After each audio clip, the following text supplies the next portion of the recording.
ಇವತ್ತಿನ ಕಾರ್ಯಕ್ರಮದ ಆರಂಭವನ್ನ ನಾವು ಮಾಡೋಣ ಅಂತ ಹೇಳ್ತಾ I think we are all ready for the show. Darshan please. ಎಲ್ಲರಿಗೂ ನಮಸ್ಕಾರ.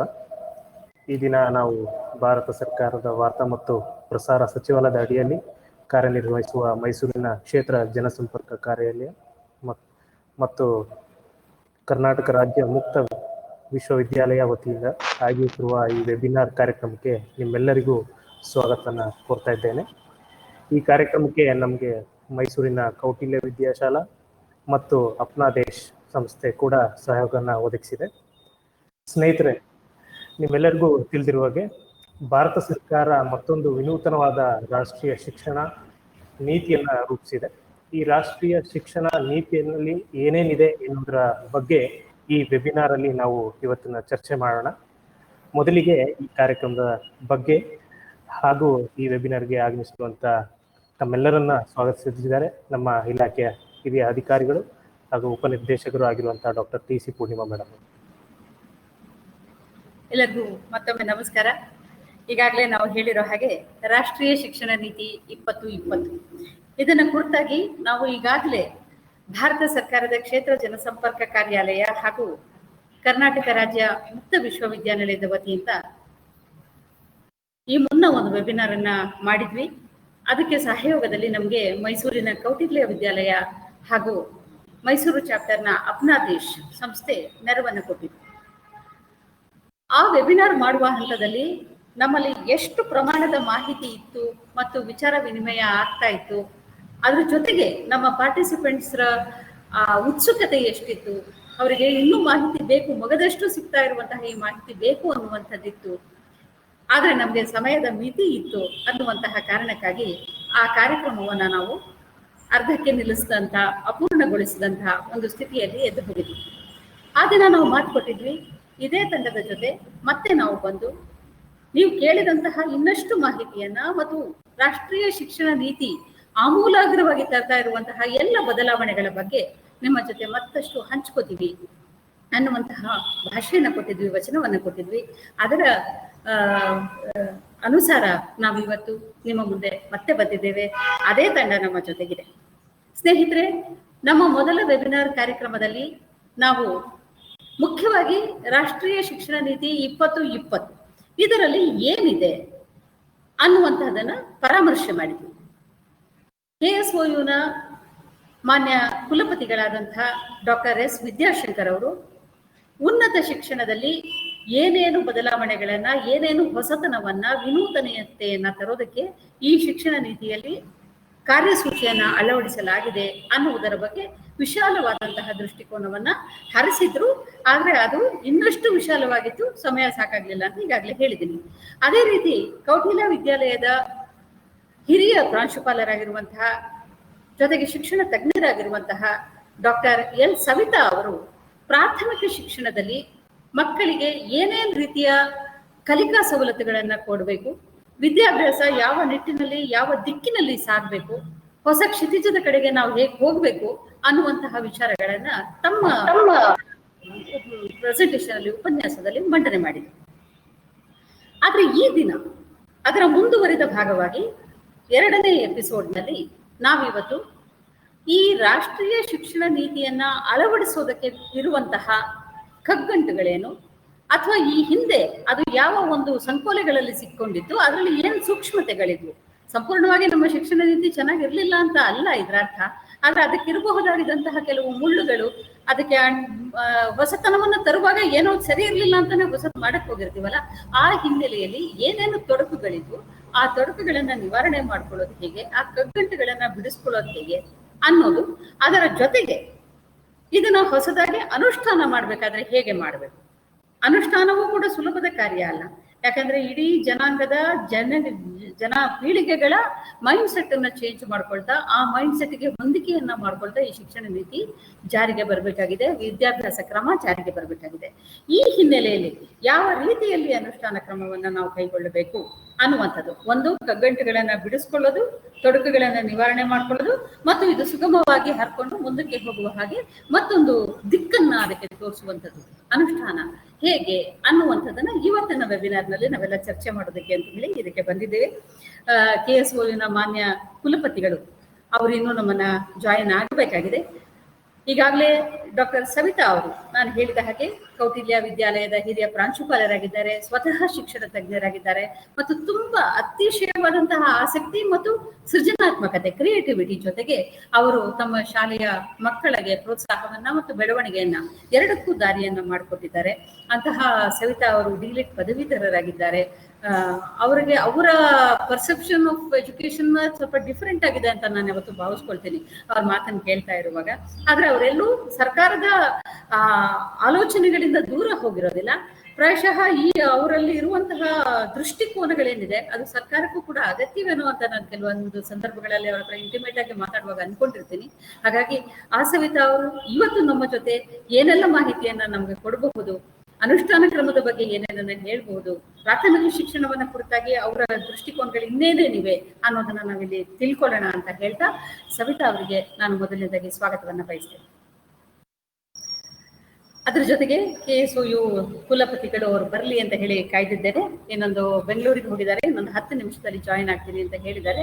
ಅವರಿಗೆ ಈ ವಿದ್ಯುಕ್ತವಾಗಿ ಒಂದು ಸ್ವಾಗತವನ್ನ ಈಗ ಕೋರ್ತಾ ನಾವು ನಮ್ಮ ಇವತ್ತಿನ ಪ್ಯಾನಲಿಸ್ಟ್ ಆಗಿರುವಂತಹವರು ನಮ್ಮ ಎಲ್ಲ ಕಾರ್ಯಕ್ರಮಗಳಿಗೆ ಸಮಾಜಮುಖಿಯಾದ ಚಿಂತನೆಗಳಿಗೆ ಪ್ರೋತ್ಸಾಹವನ್ನ ಕೊಡ್ತಾ ತಾವು ಕೂಡ ಸಮಾಜ ಮುಖತೆ ಜೊತೆಗೆ ತೆರೆಕೊಳ್ತಾ ನಮ್ಮ ಎಲ್ಲ ಕಾರ್ಯಕ್ರಮಗಳಿಗೂ ಸ್ಪಂದಿಸ್ತಾ ಬರ್ತಾ ಇರೋರು ಅಪ್ನಾ ದೇಶ್ ಸಂಸ್ಥೆಯ ಮೈಸೂರು ಚಾಪ್ಟರ್ನ ಗೌರವ ಕಾರ್ಯದರ್ಶಿಗಳಾಗಿರುವಂತಹ ಶ್ರೀಯುತ ಗಣೇಶ್ ಅವರು. ಇವರಿಗೆ ಯಾವುದೇ ಒಂದು ಜನಪರವಾದಂತಹ ಕಾರ್ಯಕ್ರಮವನ್ನ ನಾವು ಮಾಡ್ತಾ ಇದ್ದೀವಿ ಅಥವಾ ದೇಶ ಪ್ರೇಮದ ಕಾರ್ಯಕ್ರಮವನ್ನ ಮಾಡ್ತಾ ಇದ್ದೀವಿ, ರಾಷ್ಟ್ರಭಕ್ತಿಯನ್ನ ಸ್ಫುರಿಸುವಂತಹ ಕಾರ್ಯಕ್ರಮವನ್ನ ಮಾಡ್ತಾ ಇದ್ದೀವಿ, ನಾಳಿನ ಜನಾಂಗಕ್ಕೆ ಒಳಿತಾಗುವಂತಹ ಕಾರ್ಯಕ್ರಮ ಮಾಡ್ತಿದ್ದೀವಿ ಅಂತ ಹೇಳಿದ ಕೂಡಲೇ ಸ್ಪಂದಿಸುವ ಮೊಟ್ಟ ಮೊದಲ ಹೃದಯ ಗಣೇಶ್ ಜಿ ಅವರು ಈ ದಿನ ನಮ್ಮ ಜೊತೆ ಪ್ಯಾನಲಿಸ್ಟ್ ಆಗಿದ್ದಾರೆ. ಅವರು ಕೂಡ ಹಲವು ವಿಷಯಗಳನ್ನ ನಮ್ಮ ಜೊತೆ ಚರ್ಚೆಗೆ ತಗೊಳ್ತಾ ಇದ್ದಾರೆ, ಸಂವಾದಕಾರರಾಗಿದ್ದಾರೆ. ನೀವು ಕೊಡಬಹುದಾಗಿರುವಂತಹ ಎಲ್ಲ ಪ್ರಶ್ನೆಗಳಿಗೆ ಉತ್ತರವನ್ನ ಪರಿಹಾರವನ್ನ ಒದಗಿಸಿಕೊಡೋದಕ್ಕೆ ಅವರು ಕೂಡ ಇಲ್ಲಿ ಸಜ್ಜಾಗಿ ಬಂದಿದ್ದಾರೆ. ಶ್ರೀಯುತ ಗಣೇಶ್ ಅವರಿಗೆ ಸ್ವಾಗತವನ್ನ ಕೋರ್ತಾ ಇದ್ದೇನೆ. ನಮಸ್ಕಾರ ಸರ್. ಇದಲ್ಲದೆ ನಮ್ಮ ಕಾರ್ಯಕ್ರಮದಲ್ಲಿ ಮೊದಲ ಕಂತಿನಲ್ಲಿ ಯಾರ್ಯಾರು ಪಾಲ್ಗೊಂಡಿದ್ರು ಆ ಎಲ್ಲ ಸ್ನೇಹಿತರಿಗೂ ಕೂಡ ನಾವು ಈಗಾಗಲೇ ಲಿಂಕ್ ಅನ್ನ ಕಳಿಸಿದ್ದೇವೆ. ಅವರು ಕೂಡ ಒಬ್ಬೊಬ್ಬರಾಗಿ ನಮ್ಮ ಜೊತೆ ಜಾಯಿನ್ ಆಗ್ತಾ ಇದ್ದಾರೆ. ಯಾಕೆಂದ್ರೆ ತುಂಬಾ ಕರೆಗಳ ಬಂದವು ನನಗೆ ಮತ್ತು ತುಂಬಾ ಮೆಸೇಜಸ್ ಬಂದವು. ಮೇಡಮ್ ಇದು ಸಾಕಾಗ್ಲಿಲ್ಲ, ಇನ್ನೂ ಹೇಳಲಿಕ್ಕೆ ಅವ್ರಿಗೆ ಏನೋ ಇತ್ತು, ಕುಲಪತಿಯವರ ಮಾತಂತೂ ತುಂಬಾ ವಿಶಾಲವಾಗಿತ್ತು, ನಮ್ಗೆ ಇನ್ನೂ ಕೇಳ್ಬೇಕಾಗಿತ್ತು, ಅವ್ರ ಹತ್ರ ಮಾಹಿತಿ ಇತ್ತು, ಅದೇ ರೀತಿ ಸವಿತಾ ಅವ್ರ ಜೊತೆ ನಾವು ಇನ್ನೂ ಚರ್ಚಿಸ್ಬೇಕಾಗಿತ್ತು, ಇವರನ್ನೆಲ್ಲ ಮತ್ತೊಮ್ಮೆ ಕರೆಸಿ ನಮ್ಗೆ ಇನ್ನೊಂದು ಕಾರ್ಯಕ್ರಮ ಮಾಡಿ ಅಂತ ಕೇಳಿದಂತ ಎಲ್ಲ ಸ್ನೇಹಿತರು ಕೂಡ ಇವತ್ತು ನಮ್ಮ ಈ ಕಾರ್ಯಕ್ರಮದಲ್ಲಿ ನಮ್ಮ ಜೊತೆಗೆ ಬರ್ತಾ ಇದ್ದಾರೆ. ಒಬ್ಬೊಬ್ಬರಾಗಿ ಸೇರ್ಪಡೆ ಆಗಿದ್ದಾರೆ ಈಗಾಗಲೇ ಸಾಕಷ್ಟು ಮಂದಿ. ಸೊ ಇವರೆಲ್ಲರಿಗೂ ಕೂಡ ನಾನು ವೈಯಕ್ತಿಕವಾದಂತಹ ಸ್ವಾಗತವನ್ನ ಕೋರ್ತಾ, ಅದರ ಜೊತೆಗೆ ನಮ್ಮ ಮಾಧ್ಯಮ ಮಿತ್ರರು ನಾವಿಲ್ಲಿ ಏನು ಚರ್ಚೆ ಮಾಡ್ತೀವಿ ಇದರ ಸಾರಾಂಶವನ್ನು ತಗೊಂಡು ಪತ್ರಿಕೆಗಳಿಗೆ ಜನತೆಗೆ ತಲುಪಿಸ್ತಾ ಇರುವಂತಹ ಮಾಧ್ಯಮ ಮಿತ್ರರಿಗೆ ನಾನು ನನ್ನ ನಮಸ್ಕಾರಗಳನ್ನ ಮತ್ತು ಸ್ವಾಗತವನ್ನ ಹೇಳ್ತೇನೆ. ಮತ್ತೆ ಇಷ್ಟೇ ಅಲ್ಲ, ಇಲ್ಲಿ ಮತ್ತೊಂದು ವಿಶೇಷವಾಗಿ ನಾನು ನಿಮ್ಗೆ ಹೇಳಿಕ್ಕೆ ಇಷ್ಟಪಡೋದು, ನಾವೊಂದು ಕಾರ್ಯಕ್ರಮವನ್ನ ಮೈಸೂರಿನಲ್ಲಿ ಕುಳಿತು ಮಾಡ್ತಿದೀವಿ ಅಂತ ಹೇಳಿದ ತಕ್ಷಣ ವೆಬಿನಾರ್ ಆಗಿರೋದ್ರಿಂದ ಇದರ ಸಾಧ್ಯತೆಗಳು ನಮ್ಮ ಗಡಿಯನ್ನ, ಮೈಸೂರಿನ ಎಲ್ಲೆಯನ್ನ ಮೀರಿ ಕೂಡ ಹೊರ ರಾಜ್ಯಗಳಿಗೆ, ಹೊರ ದೇಶಗಳಿಗೂ ಕೂಡ ಹೋಗ್ತಾ ಇದೆ. ಅಲ್ಲಿಂದನೂ ನಮ್ಮ ಪಾರ್ಟಿಸಿಪೆಂಟ್ಸ್ ಇರ್ತಾರೆ ಮತ್ತು ನಮ್ಮ ಕರ್ನಾಟಕದ ಎಲ್ಲ ಜಿಲ್ಲೆಗಳಿಂದ, ಉತ್ತರ ಕರ್ನಾಟಕದ ಭಾಗದಿಂದ ಎಲ್ಲ ಕಡೆಯಿಂದನೂ ನಮ್ಮ ಪಾರ್ಟಿಸಿಪೆಂಟ್ಸ್ ಇದ್ದಾರೆ. ಎಲ್ಲರಿಗೂ ಕೂಡ ನಾನು ಹೃತ್ಪೂರ್ವಕವಾದ ಸ್ವಾಗತವನ್ನ ಕೋರ್ತಾ ನಾವೀಗ ಕಾರ್ಯಕ್ರಮವನ್ನ ಮೊದಲನೇದಾಗಿ ವಿದ್ಯಾಶಂಕರ್ ಸರ್ ಅವರು ಮಾಡಬೇಕಾಗಿತ್ತು. ಅವರು ಜಾಯಿನ್ ಆಗೋದ್ರಲ್ಲಿ ಸ್ವಲ್ಪ ತಡ ಆಗಿರೋದ್ರಿಂದ ಒಂದು ಇಂಟ್ರೊಡಕ್ಟರಿ ಪರಿಚಯಾತ್ಮಕವಾದಂತಹ ಒಂದು ಕಾರ್ಯಕ್ರಮವನ್ನ ಶುರು ಮಾಡೋಣ ಅಂತ ಹೇಳಿ ನಾನು ಡಾಕ್ಟರ್ ಸವಿತಾ ಅವ್ರ ಹತ್ರ ಮನವಿ ಮಾಡ್ತೀನಿ. ದರ್ಶನ್. ಧನ್ಯವಾದ. ಎಲ್ರಿಗೂ ನಮಸ್ಕಾರ. ಇವತ್ತಿನ ಈ ನ್ಯಾಷನಲ್ ಎಜುಕೇಶನ್ ಪಾಲಿಸಿಯ ಚರ್ಚೆ ಅಥವಾ ಪ್ರೆಸೆಂಟೇಷನ್ಸ್ ಅನ್ನ ಶುರು ಮಾಡೋ ಮುಂಚೆ ಇದು ಯಾಕೆ ಆಗ್ಬೇಕಾಗಿತ್ತು, ಇದರ ಹಿಂದಿನ ಪಾಲಿಸಿ ಯಾವಾಗಿತ್ತು ಅಂತ ತಿಳ್ಕೊಳಕ್ಕೆ ಸ್ವಲ್ಪ ಪ್ರಯತ್ನವನ್ನ ಮಾಡೋಣ. ಮತ್ತೆ ಇದರ ಅನಿವಾರ್ಯತೆ ಏನು, ತುಂಬಾ ಜನಕ್ಕೆ ಎಲ್ಲ ಚೆನ್ನಾಗಿ ನಡೀತಿತ್ತಲ್ಲ, ಯಾಕೆ ಬೇಕಾಗಿತ್ತು ಈ ಚೇಂಜ್ ನಾವು, when everything was smooth, was this change required, is a question that has been bothering many people. And more importantly, the spirit and the intent of the policy is to be understood by all of us much before we understand the policy in itself. The previous time we had the policy was in 1986. This policy started rolling out, but then it could not be entirely successful because of many flaws. And it was not as comprehensive as the current policy as well. And more importantly, this national education policy focuses on achieving the sustainable development goals that India has taken up in 2015. And I read this goal. It says to ensure inclusive and equitable quality education and promote lifelong learning opportunities for all by 2030. By 2030, every person in India should be able to access education and be a lifelong learner, and it should be equitable and also inclusive. So nobody should be left out of the ambit of education.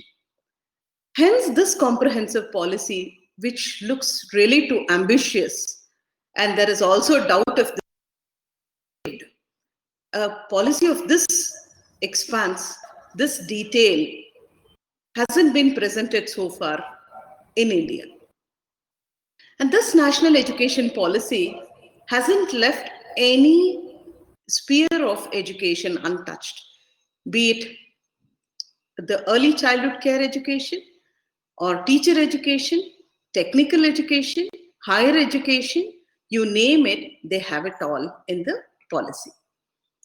And this policy is not just looking at the way education is going to be provided in schools and colleges, but it focuses on developing a knowledge society and also preserving and protecting whatever India has had. And this the way education has been looked into in the policy is not what it has been now. It talks of developing an individual, a child as an individual with holistic development. The word holistic has been used, I think, innumerable times by everybody, but not in the right sense. So the policy not just suggests, but also provides plans and actionables to make this happen. And this national education policy was required, much required for India, because of the major reasons like unemployment. See, we see that many of our youth do not have employment. And what could be the reason for this? One is our education system does not cater to the skills they require, and also develop them as individuals who can fit into the employable society. There was acute shortage of people. There is still acute shortage of workforce, but then there is also a Now we are all living in a world which is highly volatile and uncertain. We do not know how the world is going to look after another 2 years, 3 years, 5 years, 20 years. So what are we preparing our students for, be it in universities or in the schools? So the policy is now not preparing children to face the future, but preparing individuals who can successfully fit into the society. Excuse me, I think there's some disturbance. Please keep your audio on mute mode, participants. Please keep your audio on mute mode. Thank you for that. So today we will be talking about a few areas of importance. The Honorable VC will be talking about higher education in particular, going deep into it. And myself will be talking on school education, starting from the early childhood care up to the secondary, that is from pre-KG to grade 12, and also teacher education. Recently, the Government of India also invited suggestions for implementation. As you all know, this policy has not been brought or it has not been pushed onto our shoulders and asked to implement it. We must appreciate the fact that it's not only policymakers or professors sitting somewhere who came out with this policy. It's been a very beautifully rolled out plan to invite suggestions from multiple stakeholders. look into the problems, look into the current issues, and provide solutions, plus add on to whatever was missing in the current education system.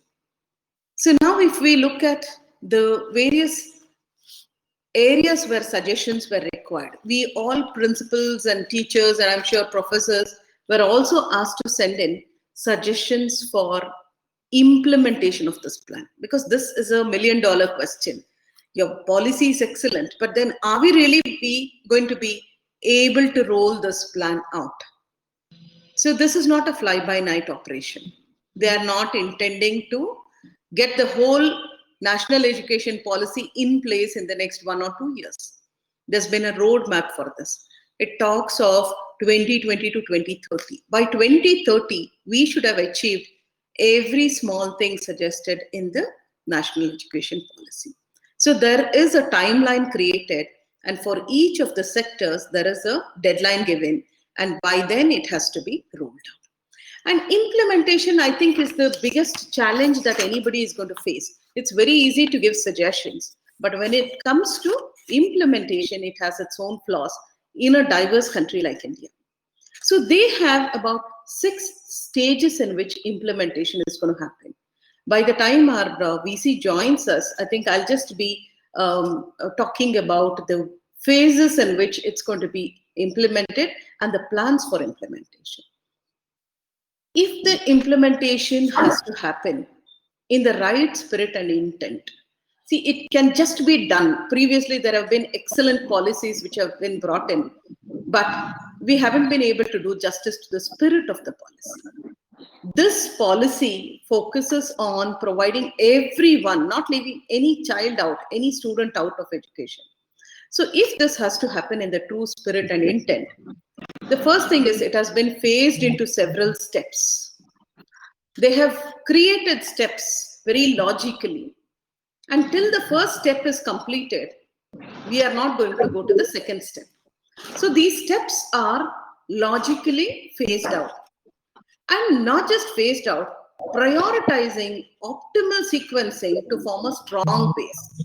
This policy says, until and unless we form a strong base, which is optimal, we will not be able to build on the policy.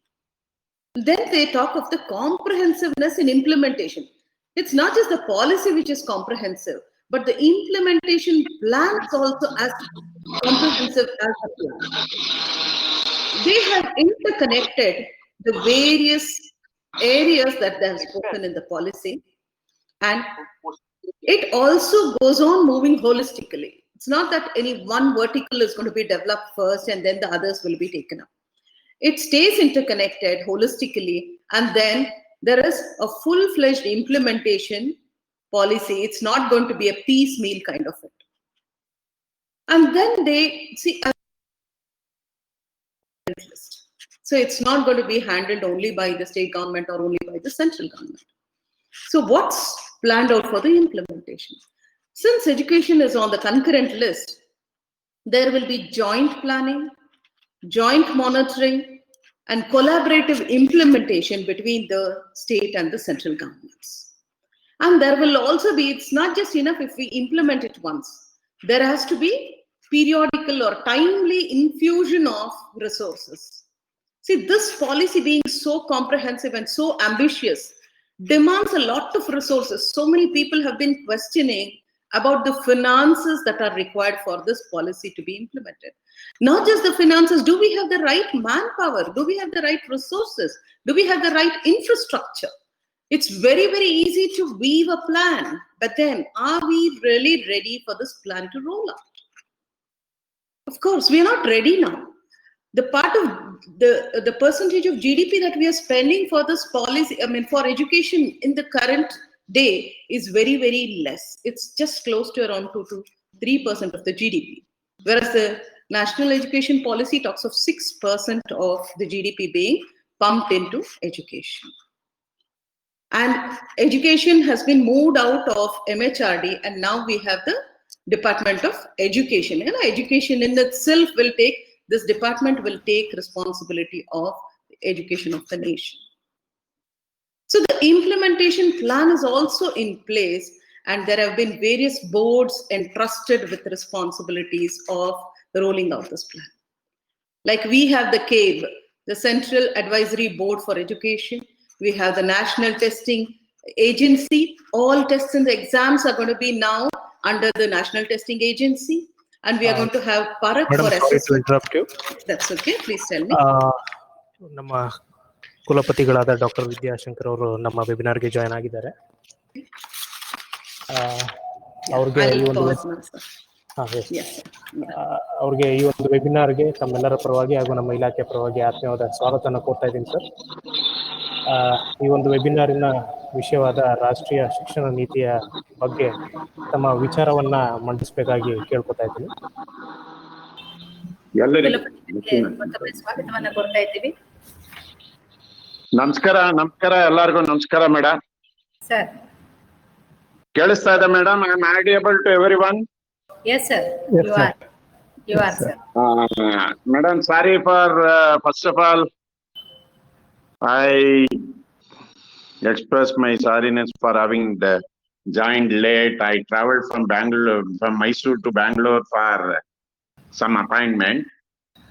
For that is the reason why I reached on time, but somehow I could not join on time. 5-10 minutes I joined long back. In fact, madam, shall I start? Yes sir, please sir. Yeah, please. ಎಲ್ಲರಿಗೂ ನನ್ನ ನಮಸ್ಕಾರಗಳು. Those who are on the online for this webinar of National Education Policy. See madam, first of all, at the outset, I welcome the implementation or the approval given by the Central Cabinet for the implementation of new education policy. We have gone through many phases of this policy, starting from the formation of the committee till the implementation. Lot of things have taken place. Lot of events have been taken place. See, after a long gap of 34 years, the new education policy approved by the government of India is truly futuristic in approach and Indian in roots. Why this policy? Today, with the technological advances, that is scientific and technological advances, there is a rapid growth of knowledge hub. In that context, the new education policy is being framed under the able leadership of Dr. Kasturirangan, the former ISRO chairman, and there are many members from Karnataka. Another member, Dr. Sridhar, who is now member of the UGC governing body, is also one of the members. So the Karnataka has lot to say, has contributed lot to this policy. The office being established in the Bangalore University, the office of this committee is being established in the office of the Bangalore University. So a lot of things have happened in Karnataka. The policy is not framed just by one day. Over a period of years, they have met, forum, many academicians, renowned academicians, many stakeholders, teachers, administrators, students, many have been consulted. And with certain principles, they have framed the policy. According to me, the NEP proposes large-scale and far-reaching changes which will drastically change both the primary and higher education in India, and the student community are sure to benefit from the new education policy. According to me, the main takeaways of this NEP 2020 are holistic approach, multidisciplinary and interdisciplinary studies, skill-based education, multiple entry and exit, academic credit bank, National Research Foundation. From all angles of primary and higher education, under these basic 6 points, the entire policy is framed. Holistic approach, that is, the study the or characterize the growth of an each individual at the entry level when the age was 6 year, when the boy or girl age is 6 year, at the age of 6 year itself, identify the talent of the children. Then education, higher education, especially I think Dr. Savita is going to address what are the changes that has been brought out with regards to the school education and how that is being implemented. I hope will be taken care by Dr. L. Savita. I'll concentrate much on the higher education. What is the advantage of multidisciplinary and interdisciplinary studies, skill-based education, multiple entry and exit, academic credit bank, most essential, National Research Foundation to encourage the research and innovation by a single agency. Even though there are a lot of agencies, this National Research Foundation will take care of uniting those agencies, and instead of entering or applying for a multiple agency, if an innovator has a project, a scientist has a project, he can apply through National Research Foundation instead of routing the application to too many agencies like Department of Science and Technology, RUSA. There are so many agencies which fund National TDB, Technical Development Board. There are so many agencies, CSIR, so many agencies which funds for the innovation of teachers, especially in higher education. All those agencies, even though still exists, that will be monitored by the National Research Foundation, where the innovator needs to apply for a National Research Foundation. And the universities are graded into different types, 3 major types. One is research-oriented university, or research university, a teaching university. Like that, classifications are there. With all this, I think in the previous lecture I have explained in detail about what is that classifications of the university. And today I'll take up just how all these points are there. Multiple entry and exit. What is this multiple entry and exit? If a student completes a first year of graduation, second year of graduation, third year of graduation, he can rejoin again, multiple entry and exit. When he completes first year, what he will gain. When he completes second year, what he will gain. When he completes third year, all those things will be defined in the soon. And academic credit bank. What is this academic credit bank?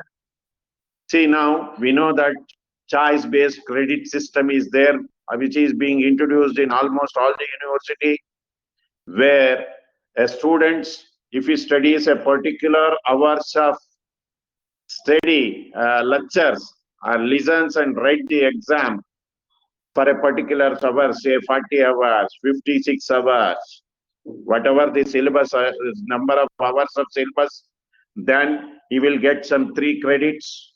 So like that, there will be a credit bank. If he has studied some 3 subjects or 6 subjects, the credits will be keep on adding to him.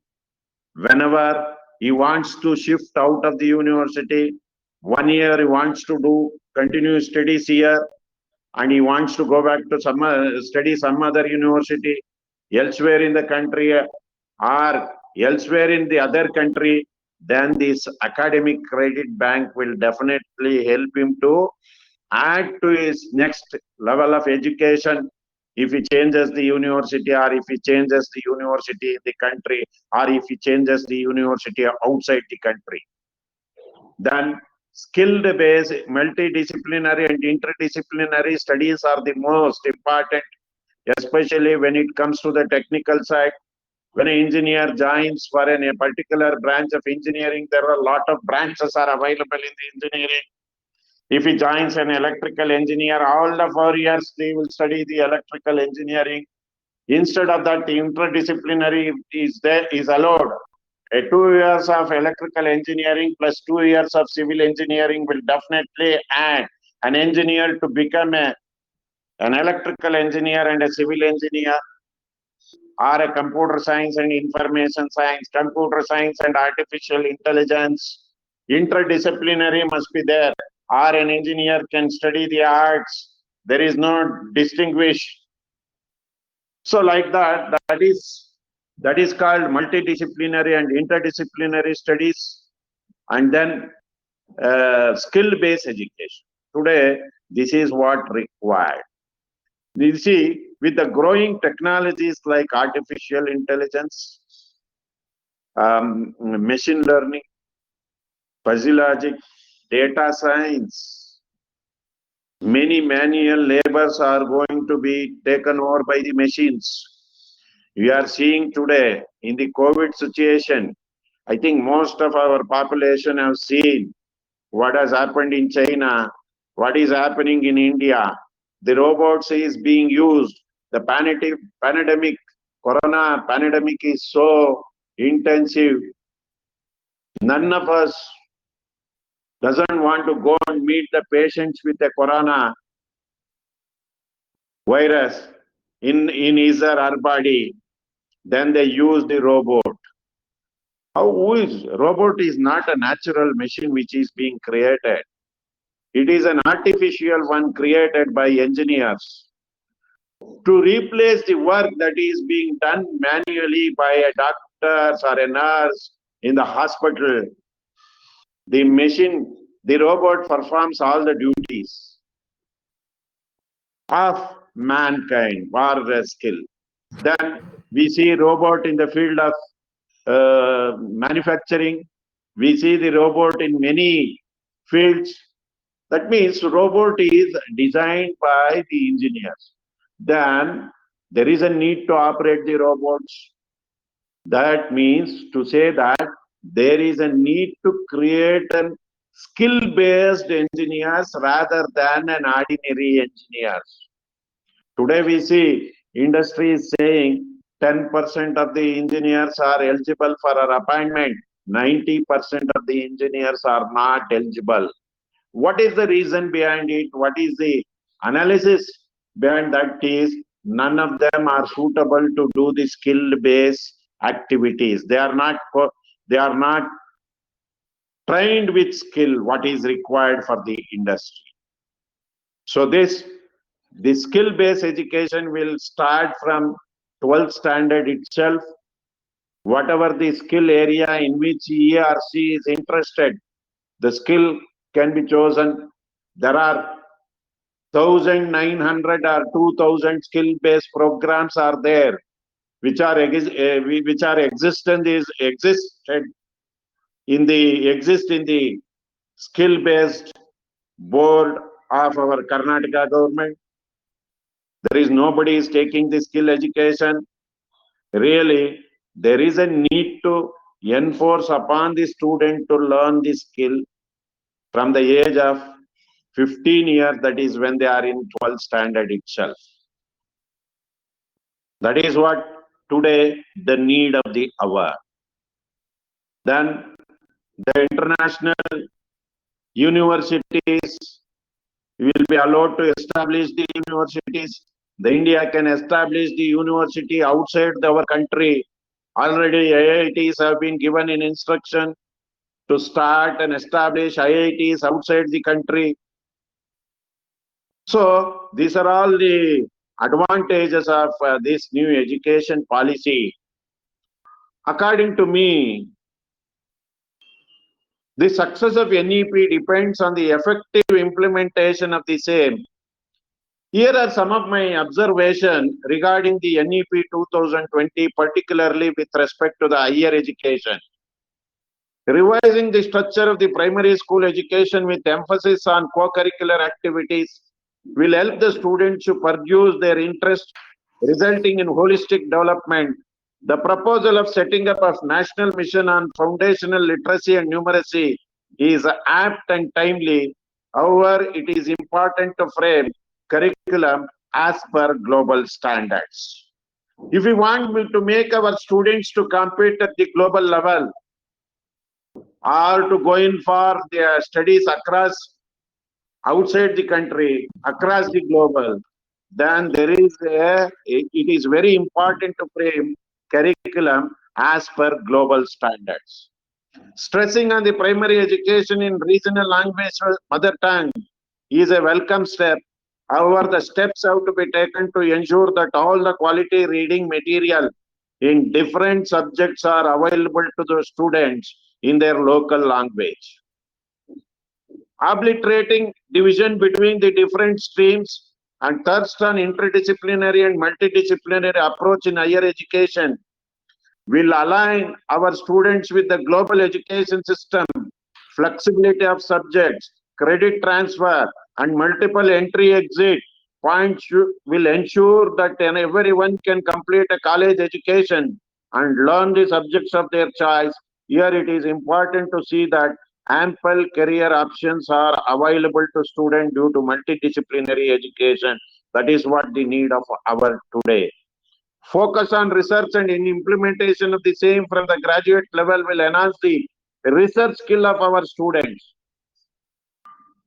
and will help compete in the international research scene and strengthen our national research capability. This is also what the need of the hour, because we always give a project or give a funding to the teachers who are teaching at their when they are in assistant professor or associate professor or professor.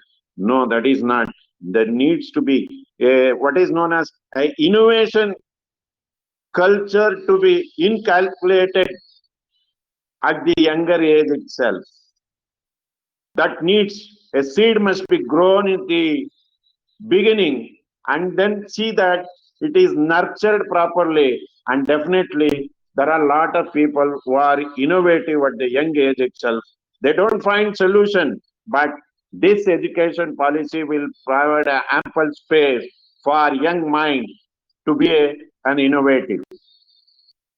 Focus on research and implementation of the same from the graduate level will enhance the research skill of our students and will help compete in the international research scene and strengthen our national research capabilities. Allowing top-rated foreign universities to set up campuses in India will enhance the competitiveness among our Indian universities, which will ultimately improve quality education and research in India. This move will also ensure to sustain high talent in the country, as students don't have to move out to pursue education.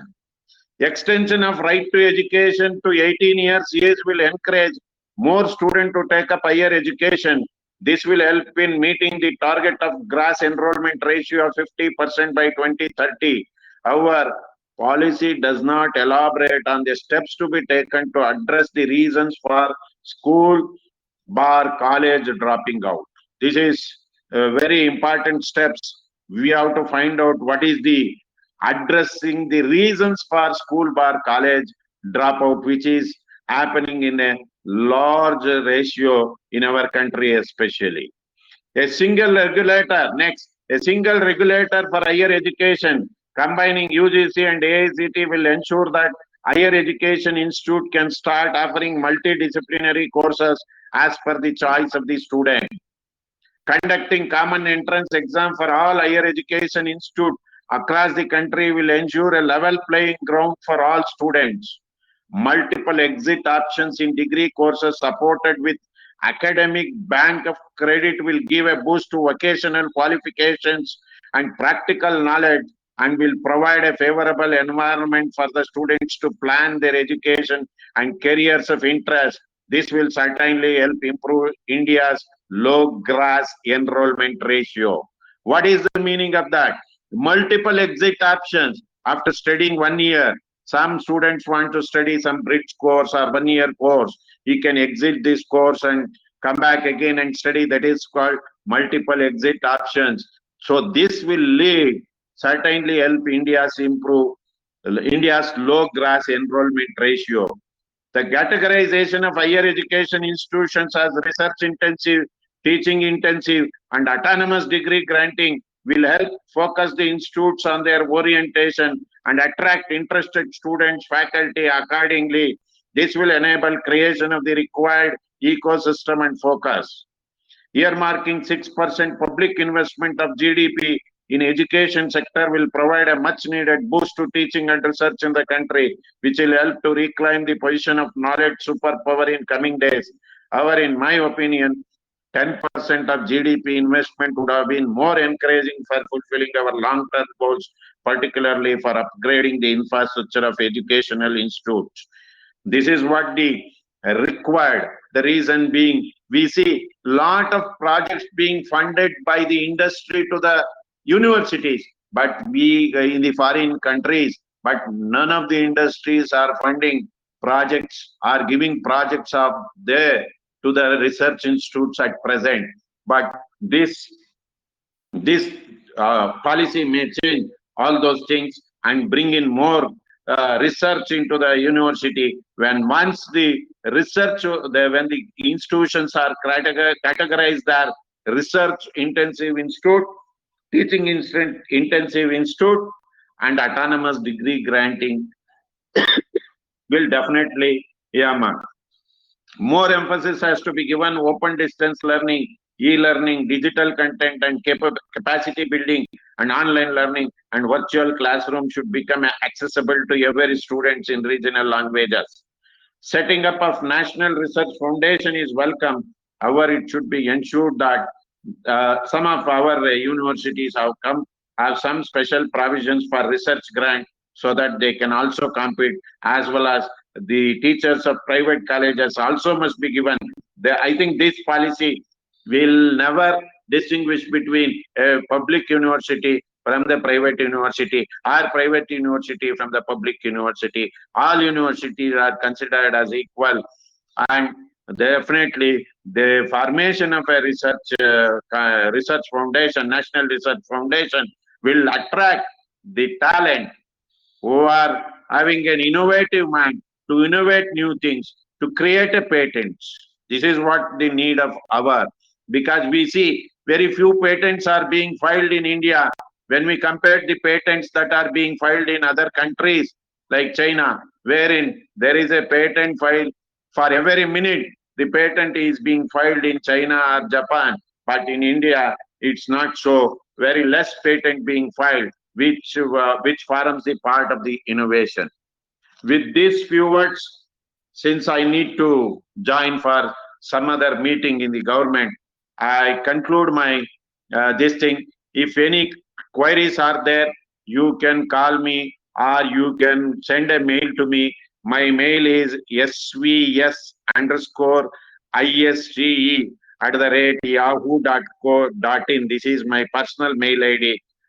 You can send the queries to this mail ID or call to me. My phone number is 9844259968. You can call to me and discuss anything that you want with regards to the new education policy.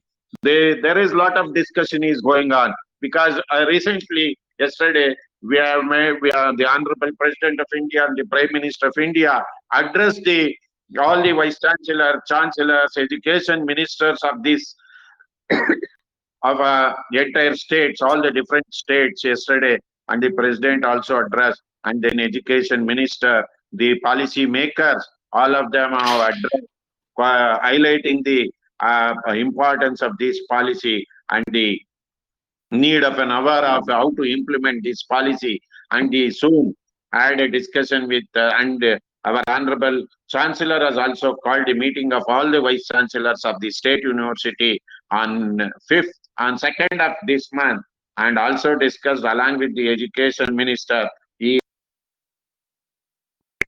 to all the lectures of all the vice chancellors for around three hours. He patiently listened, note down everything.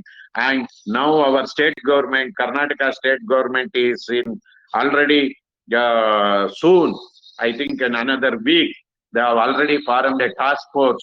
The task force is going to come out with the implementation part, how to implement it. Even I have also requested for time-bound implementation. I have also stressed it in the meeting that time-bound implementation is necessary. If we keep on discussing national education policy for years together, it's of no use. It should take an action plan. It should form an action plan with the academicians at the top level, being committee being formed. Already they have formed a committee. They are going to come out with the guidelines. And I've also stressed it that there is a need to form a follow-up team. Once the task force has to implement or come out with a implementation program of how to implement this policy in total. Of course, the policy will take implementation of the policy. I don't say it requires a long time. I don't say it can be done in a month or a year. It takes a long time. But the framework, policy implementation, they should start immediately. And Karnataka is the first state to form a task force, and they are already working out. Recently, I saw the statement of Honorable our DCM and Education Minister that they are going to come out within a week. They are going to come out with some kind of guidelines of regarding the implementation of this policy. And soon we are going to have that guidelines in our university level and college level. And then once that comes out, I requested to form a what is known as implementation team. In other words, to say, I have stressed for time-bound implementation, follow-up team, whether some university is doing or some other university is not doing. That should not happen. The funds must be given to all the university. Funds must be given to all the educational institutes, whether private or public. And there is a need to encourage the innovation by the students from the degree level itself, so that if there are innovators, they will definitely, we can come out with more number of patents, more number of products, which is the requirement of the day. With this points which are shared to you, I think most of you might have listened. And if there is any feedback, please come back through the mail. Thank you, Purnima Madam. I'll end up with this to rush up to meet our one appointment is there. That's why I'm concluding it by 12. Thank you for giving an opportunity to share whatever I have gained by going through, even though I am not the part of the policy maker. I have read the policy. There is a detail, that is a 400-page policy which needs to be studied and understood a lot. Many more things which cannot be completed in 30 minutes or 45 minutes or 1 hour. Definitely, it needs for a length and a deliberation. Yesterday's deliberation started at 11 and it ended 5 with the policy holders, with the policy makers sitting and explaining everything to all the vice chancellor and chancellors of the respective states. Thank you, madam. Thank you, one and all. Thank you very much, sir, for your sustained commitment towards education and your insight towards this new education policy. ಇವತ್ತು ನಿಮ್ಮೆಲ್ಲ ಒತ್ತಡಗಳ ನಡುವೆ ಕೂಡ ನಮ್ಮ ಜೊತೆ ಬಂದು ನಿಮ್ಮ views ಅನ್ನ ಹಂಚಿಕೊಂಡಿದ್ದಕ್ಕೆ ನಿಮಗೆ ನಮ್ಮ ಕಡೆಯಿಂದ ಮತ್ತೊಮ್ಮೆ ಧನ್ಯವಾದಗಳನ್ನು ಹೇಳ್ತಾ ನಮಸ್ಕಾರ sir. Madam, I am exiting from the meeting. Reason is, as for a chancellor, there will be a sudden meeting will be fixed and called to Bangalore. I need to meet the AG. That's why, madam, I'll exit from this lecture. Thank you. ಇದೀಗ ಕಾರ್ಯಕ್ರಮದಿಂದ ನಿರ್ಗಮಿಸ್ತಾ ಇದ್ದಾರೆ. ಹಾಗೆ ನಮ್ಮೆಲ್ಲರ ಪರವಾಗಿ ನಾವು ಧನ್ಯವಾದಗಳನ್ನು ಹೇಳ್ತಾ ಮುಂದಿನ ಕಾರ್ಯಕ್ರಮಕ್ಕೆ ಹೋಗೋಣ ದರ್ಶನ್.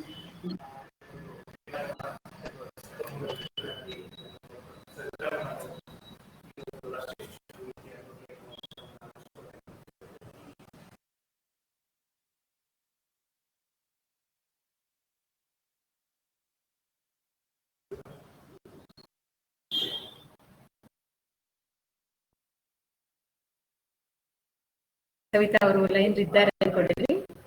ಹಾ ಮೇಡಮ್.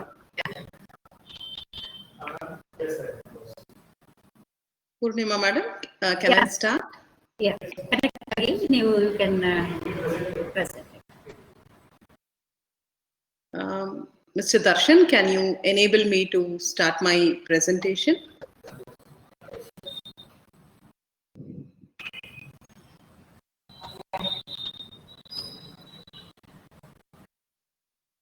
ಗಣೇಶ್ ಜಿ, ನೀವು ಕೂಡ ಒಂದೆರಡು ಮಾತುಗಳನ್ನು ಆಡ್ಬೋದು. ಪ್ರೆಸೆಂಟೇಷನ್ ಮೊಟ್ಟ ಮೊದಲಿಗೆ ಈ ಒಂದು ವೆಬಿನಾರ್ ಕಾರ್ಯಕ್ರಮ ಏನಿದೆಯೋ ಅದು ಈ ಶಿಕ್ಷಕರ ದಿನಾಚರಣೆಗೆ ಸಂಬಂಧಪಟ್ಟ ಹಾಗೆ ಒಂದು ಹಮ್ಮಿಕೊಳ್ಳಲಾಗಿದೆ. ಹಾಗಾಗಿ ಎಲ್ಲ ಶಿಕ್ಷಕರಿಗೆ ಮೊದಲಿಗೆ ನಾನು ಅಭಿನಂದನೆಗಳನ್ನ ಸಲ್ಲಿಸ್ತೇನೆ. ವಿದ್ಯಾದದಾತಿ ವಿನಯಂ ವಿನಯಾದದಾತಿ ಪಾತ್ರತಂ, ಹೀಗೆ ಸುಭಾಷಿತದಲ್ಲಿ ಹೇಳ್ತಾ ಹೋಗುತ್ತೆ. ಮತ್ತೆ ಶಿಕ್ಷಣ ಅಂತಂದಾಗ ಅಥವಾ ಅದನ್ನ ಸಂಸ್ಕೃತದಲ್ಲಿ ನಾವು ವಿದ್ಯೆ ಅಂತ ನಾವಾದರೂ ಹೇಳ್ತೀವಿ.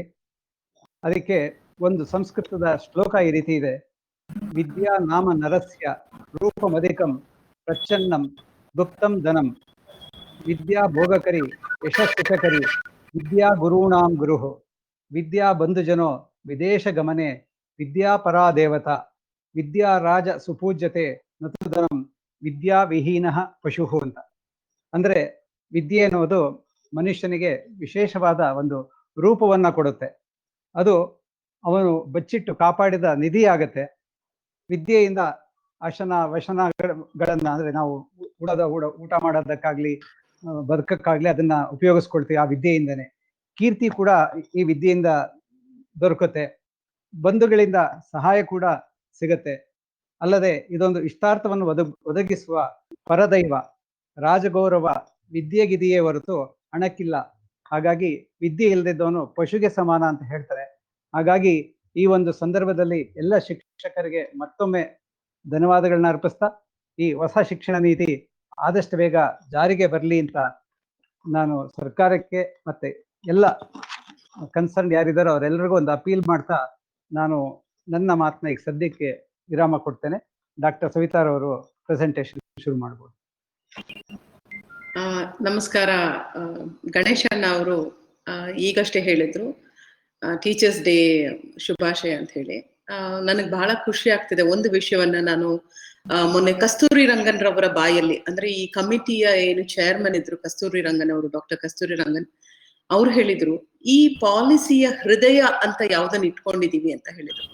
ಅದು ಕೇಳಿದ್ಮೇಲೆ ನನಗೆ ಬಹಳ ಧನ್ಯ ಅನ್ನಿಸ್ತು. ಈ ಒಂದು ಪಾಲಿಸಿಯ ಬಗ್ಗೆ ಇನ್ನೂ ಹೆಚ್ಚೆಚ್ಚು ಅಭಿಮಾನ ಮತ್ತೆ ಪ್ರೀತಿ ಅನ್ನಿಸ್ತು. ಅವ್ರು ಯಾವುದನ್ನ ಈ ಪಾಲಿಸಿಯ ಹೃದಯವನ್ನಾಗಿ ಇಟ್ಕೊಂಡು ಇಷ್ಟನ್ನು ಹೆಣೆದಿದ್ದಾರೆ ಅಂದ್ರೆ ಒಂದು ಟೀಚರ್ ಅನ್ನ. The policy, the heart of the policy is the teacher. ಅಂದ್ರೆ ಇವತ್ತು ನಮ್ಮ ದೇಶದಲ್ಲಿ ಏನು ಟೀಚರಿಗೆ ಸಿಗ್ಬೇಕಾದಂತ ಒಂದು ರೆಸ್ಪೆಕ್ಟ್, ಒಂದು ಡಿಗ್ನಿಟಿ, ಒಂದು ಐಡೆಂಟಿಟಿ, ಅಥವಾ ಸಂಬಳ ಇರ್ಬೋದು ಅಥವಾ ಫೆಸಿಲಿಟೀಸ್ ಇರ್ಬೋದು, ಅದನ್ನ ಅವರಿಗೆ ಎಲ್ಲೋ ಮತ್ತೊಮ್ಮೆ ಕೊಡಿಸ್ಕೊಡ್ಬೇಕು. ಹಿಂದೆಲ್ಲ ಭಾರತದಲ್ಲಿ ನಮ್ಮ ಗುರುಗಳಿಗೆ ಬಹಳ ಪೂಜ್ಯ ಸ್ಥಾನ ಇರ್ತಿತ್ತು. ಅದನ್ನ ಮತ್ತೆ ಶಿಕ್ಷಕರಿಗೆ ಅಥವಾ ಗುರುಗಳಿಗೆ ಕೊಡಿಸ್ಕೊಡ್ಬೇಕಂತ ಹೇಳಿ ಈ ಪಾಲಿಸಿಯನ್ನು ಕೂಡ ನಾವು ಮಾಡಿದೀವಿ ಅಂತ ಹೇಳಿದ್ರು. ನನಗೆ ಬಹಳ ಬಹಳ ಸಂತೋಷ ಆಯ್ತು. ಈ ಪಾಲಿಸಿಯನ್ನ ಹೇಗೋ ಒಂದು ಪಾಲಿಸಿ ಅಂತ ಕೊಡದೆ ಶಿಕ್ಷಕರಿಗೆ ನೀಡಬೇಕಾದಂತ ಗೌರವವನ್ನು ಮತ್ತೆ ವಾಪಸ್ ಕೊಡಿಸುವಂತ ಪಾಲಿಸಿ ಅಂತ ಕೂಡ ಹೇಳಿದಾಗ I felt somewhere that there is a lot of hope for our country and the education here. So with this, I would like to resume my presentation. With your permission, I would like to go ahead with my presentation. Now, I will be just sharing a few slides because visual impact is very, very important. And this policy also talks of the same thing, that there can be different kinds of learners. Some of us are auditory, some of us are visual, some of us are kinesthetic. Kinesthetic ಅಂದ್ರೆ ನಾವು ಮುಟ್ಟಿ ಮಾಡಿ ಒಂದು activity ಮಾಡಿದಾಗ ಕಲಿತೀವಿ. Visual ಅಂದ್ರೆ ನೋಡಿದ ತಕ್ಷಣ ಕಲಿತೀವಿ. ಆಡಿಟರಿ ಅಂದ್ರೆ ಕೇಳಿದ ತಕ್ಷಣ ಕಲಿತೀವಿ. ನನ್ನ ಮುಂದೆ ನೀವೆಲ್ಲ ಅಲ್ಲಿ ವೆಬಿನಾರ್ ಅಲ್ಲಿ ಅಟೆಂಡ್ ಮಾಡ್ತಿರೋರಲ್ಲಿ ಕೆಲವರು you can be visual or kinesthetic. So seeing something will make an impact. For some of you, listening will make an impact. Since I'm listening, I will also share a few slides which are very, very light and easy for people to understand. So I will be taking you through the small presentation that I have. What are the key principles of NEP? See, we cannot weave a policy without having some key principles or the course. the core of a particular policy. Here they talk of diversity and local context. Previously, now in our curriculum, if you see, we are reading about every other country's innovations, every other country's achievements. Kings of other countries are shown very gloriously, whereas our own kings or queens or our own dynasties are never ever discussed with the kind of pride that children should develop. So this policy looks at these major areas: equity and inclusion. No child should be left out. See, whether it is gender bias or learning disability or approach, anything as such should be considered, and everybody should be getting equal opportunities for being lifelong learners, not just school education or college education. Lifelong learning. Whenever they want to learn anything, they must have access to it. And they say nothing is possible if community does not participate in the program. When we look at so many other countries, the citizens behave themselves really well because they know that they are the biggest influence on children who are growing up. So this policy ropes in the community. For the first time, there is a community, there is a policy talking of the responsibility of parents in education of children.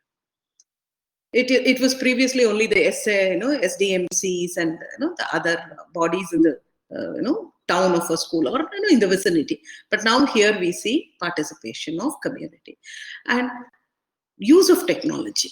Now, when the comprehensive policy has been floated, it's not going to be easy without the use of technology to provide access to everyone, irrespective of the space and time. Wherever they are sitting and whenever they want to learn, they should be able to learn anything. And emphasis on conceptual understanding. You see, our children have done a lot of memorization. And I agree, memorization is required for learning, a part of it, but not without understanding the concept. So at all levels, the focus will be on concentrating on the concept understanding than the acquisition of knowledge. It is not the quantity, it's going to be the quality. And unique capabilities. Now, how fair is it to push somebody to become a brilliant student when that person is a great sportsman? Suppose we take the example of Sachin Tendulkar. If we had forced him to study very well, and if he had done really well and passed his 10th standard and got into PUC or whatever higher education, we would have lost a very good cricketer. This policy talks of identifying the unique capabilities of children and allowing them to grow in that. See, every person's potential has to be reached. So this policy paves way for that. And developing critical thinking and creativity in children. At this stage, I must tell you about the PISA test. There is a test that is conducted at the global level. All countries compete, and then we find out the aptitude of children or the ability of children to compete in a global arena. And India fared very, very poorly in the PISA test previously. So now, why did our children fare very poorly in that? Not that they are not intelligent, but because the way they have been educated, the way they have been tested is flawed. So this policy looks at removing those flaws in the system, bringing about critical thinking and creativity, wherein which they will be able to achieve at all levels. And continuous review. Any great thing once implemented will not remain great if it is not reviewed constantly and not improved upon. So the policy, is a comprehensive one, and these are some of the key principles of NEP. And now the focus on, previously we had so many daycare centers, so many kindergarten schools, but there was no curriculum for what was to be taught in the age group of 3 to 6.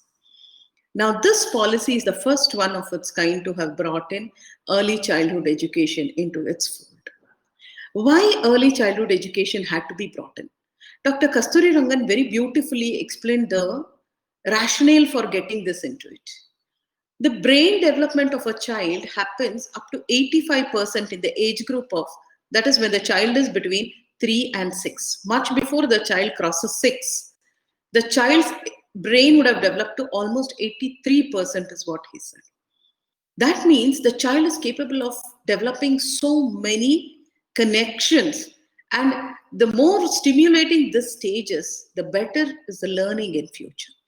So if we do not provide the right kind of stimulation, I repeat, it's not provide right kind of education. If we do not provide the right kind of stimulation for the child to develop, then there's a lot of damage happening, which means there will not be serious teaching happening in kindergarten schools, but there will be creation of a stimulating environment wherein which the child will be able to develop the competencies and get prepared for schooling. So here 3 to 8, that is 3 to 6, we have ECCE, during which the child is going to be prepared. And in this period, it's not going to be a regimental one. It's going to be more of a flexible, multi-level, play-based, activity-based, inquiry-based learning. That means the child is enabled to develop physically, cognitively, socially, emotionally. That means the holistic development of the child is taken care of in this particular stage. Now, when we look at what is that this policy wants to get out of children or the learners of our country, first thing is universalization of access. Many children, many people around want to learn, but they do not have access to it. It could be because of the lack of physical infrastructure or availability or seats or anything else. So now they plan to make it accessible, equitable, and inclusive. So, everybody should be able to get it in spite of their, if they are coming from whatever background or whatever barriers they have, they should be able to get it. And get all children who are out of school back into the schools. And as I already told, the sustainable development goals have to be achieved, that every child should be retained in school till the completion of secondary school. This is not by force, by making the schools more enjoyable. And improving the quality of education by focusing on learning outcomes, not the quantity of knowledge, but what is that the child should have learned. And 21st century skills. Today, our employees are facing challenges because of the lack of 21st century skills, which are also called the employability skills. So this policy also focuses, it has embedded learning of these skills at various levels. Resource sharing. Now, we are a great nation with multiple resources. Unfortunately, all schools and colleges have stayed on as islands of excellence. We do not collaborate with each other. There's a closed door policy between schools and colleges. Now, this policy looks at collaboration between educational institutions where we can harness the available resources. And governance. See, now it's a highly centralized system of governance. That is, the education department, the BEO or the DDPI hold all powers of managing the schools. But now it's going to be separated, and there will be different bodies monitoring the governance or the quality assessment, or even the providing of aids or conducting of examination. It's all going to be separated. Now, if there is a barrier for learning, if at all there's only one subject, one language provided to children, then it's naturally a barrier for children. So now, right from the age of 3 language formula will be implemented, which means children will be provided any 3 languages. Out of 3, 2 have to be of Indian origin. So English will stay, and there will be 2 others which can be chosen by the parent or by the local body or even by the state government. And common standards for public and private schools. Now there is a lot of, I think there is a huge gap between a public and a private school. Now this policy looks at bringing about common standards in public and private schools. So now private schools cannot call themselves public schools. If their name is ex-public school, they will have to change it, because public schools means like schools that cater to children which are run by government. Now the structure of school education has changed. That is 5 + 3 + 3 + 4. 5 years which are called the foundational, this is called the foundational stage. Why is this called the foundational stage? See, this is the perceptual stage where the child is still developing, where the sense organs are very, very important for the child to learn anything. At this stage, the child has to be provided a lot of sensory stimulation where the child can learn.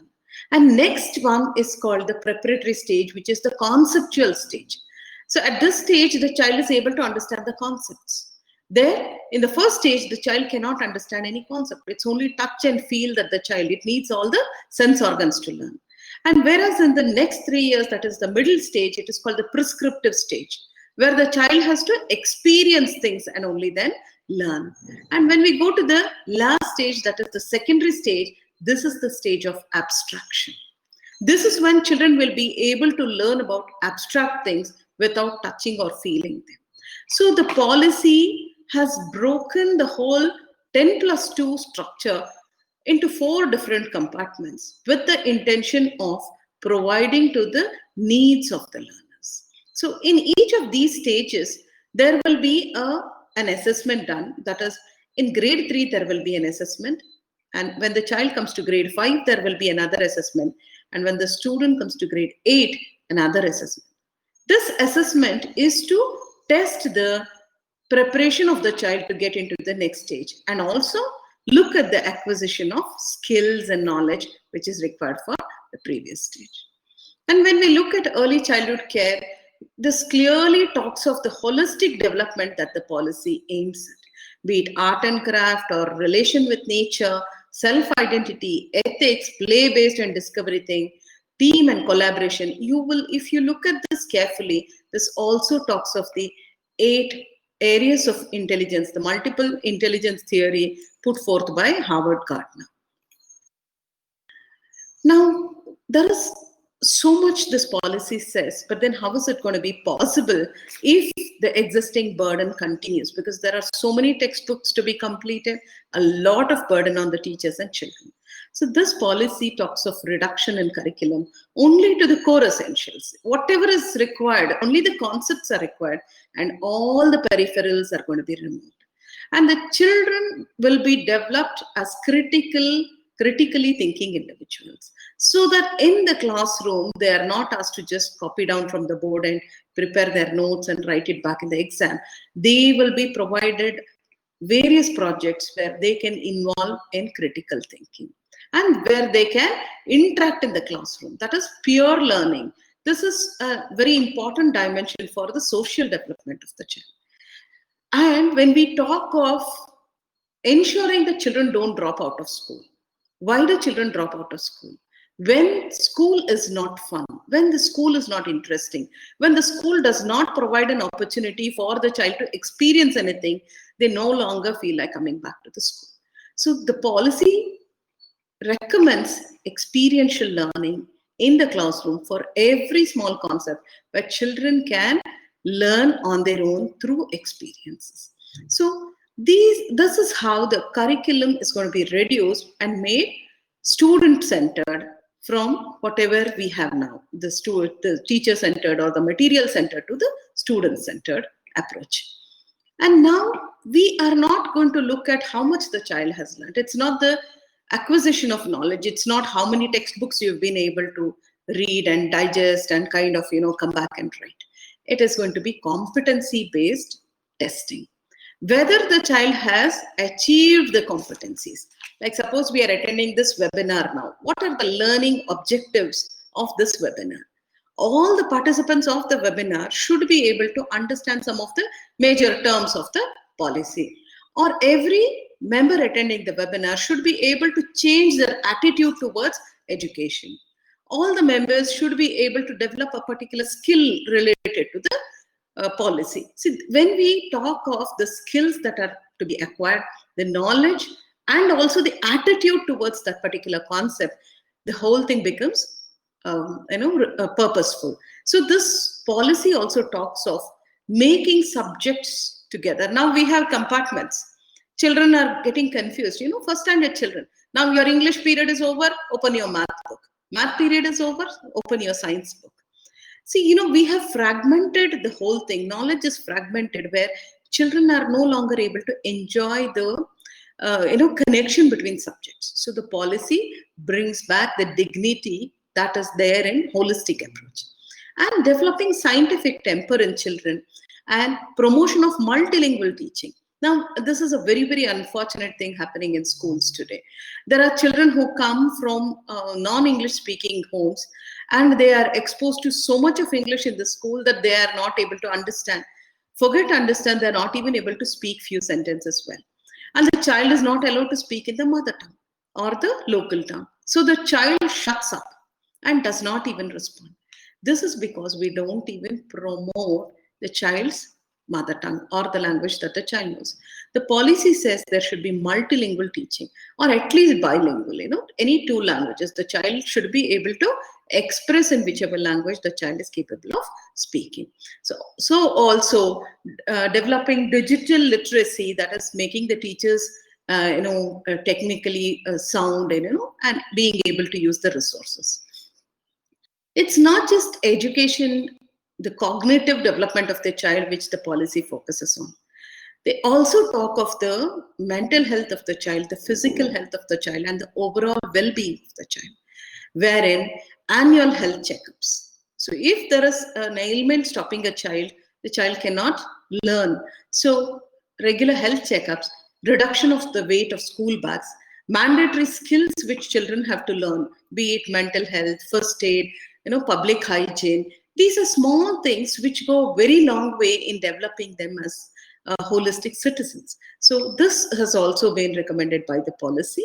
And hiring of counselors. Every school should have counselors and school complexes. Like there is going to be a high school or a senior secondary school connected to so many primary schools in that vicinity. So there can be sharing of resources, be it the infrastructure. Suppose there's a school that does not have an auditorium or a lab. They can get children to that particular high school where the whole thing is already there. So there will be sharing of human resource, infrastructural resource, and providing, and also starting of clubs for children, wherein they will be able to choose from the activities that are offered to them. And focus on children with learning disability or physical disability. This also has been brought into the policy. Inclusive and caring culture at school. Making the school a safe zone for children, where teachers are going to not just look at filling the bags with knowledge, but ensuring that these children themselves become like paddy fields which can grow. That is, their mind should be a fertile place where there can be creativity, nurturing happening. So when we look at the pedagogy, how children are going to be taught in schools, it's not going to be the teacher is standing at the near the board and all children are looking at the teacher. It's definitely going to change. Children are no longer going to depend on the teacher for learning. They are going to start experimenting, and there will be equal weightage given to curricular and co-curricular activities. Now there is nothing called the co-curricular or extracurricular activities. Everything comes under the scholastic bucket. And there will be bagless days. Bagless in the sense, bookless days, where children should be taught that education is not necessarily only through books, where they can experiment, experience, and learn without bags. So around 10 days of bagless days are recommended for schools under this policy. Integration of technology, promotion of peer tutoring. See, now there is acute shortage of teachers in our schools, in our country actually. And we also know that peer tutoring is one of the best ways of enabling children to learn. But there is no scope for this under our existing system.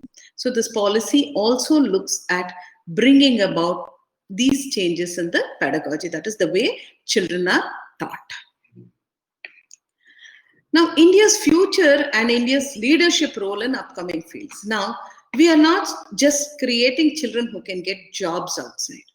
They should also be able to compute well, and they should be able to think critically. They should be able to work on mathematics or science, and not just learn that, but also research on these areas. So artificial intelligence or coding, there are so many subjects that are being brought in as skill subjects in the schools according to this policy. Now, it's not just so much. If a person is not patriotic, if a person does not feel proud of one's nation, no education can help that person to contribute towards the nation. So the policy brings back subjects like Indian knowledge system, and the classical languages, knowledge of Indian constitution, responsibilities of a citizen. So these are some of the things, along with another very, very important subject, that is ethics. So children are going to be developed as ethical ethical people with scientific temper who can contribute to the nation's growth. And first, they have to be physically and mentally healthy also. So the policy looks at holistic development in the right way. So examinations in grades 1 to 8, that is, as I previously told you, they are going to have one holistic progress report, which will start from pre-KG or kindergarten, run up to 12th standard. Now, what is that this progress report is going to show? It's not just going to reflect how many marks they've got and how many grades. It is actually going to show the child's aptitude.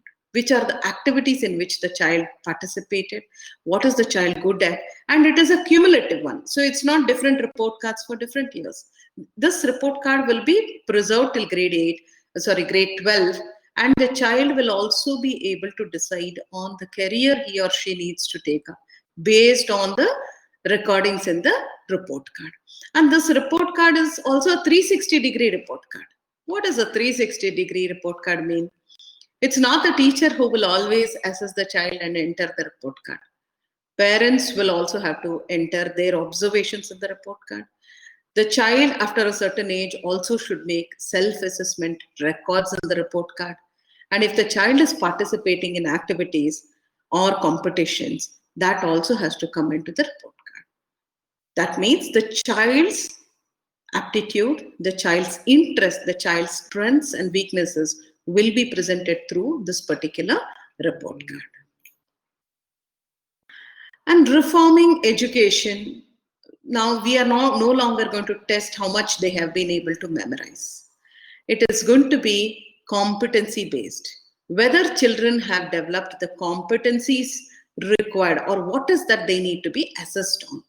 Now we will have National Testing Agency taking up the responsibility of testing children at all these levels. So it's not going to be a particular board like CBSE or state board or anything testing, but National Testing Agency to bring about uniformity and qualitative assessment.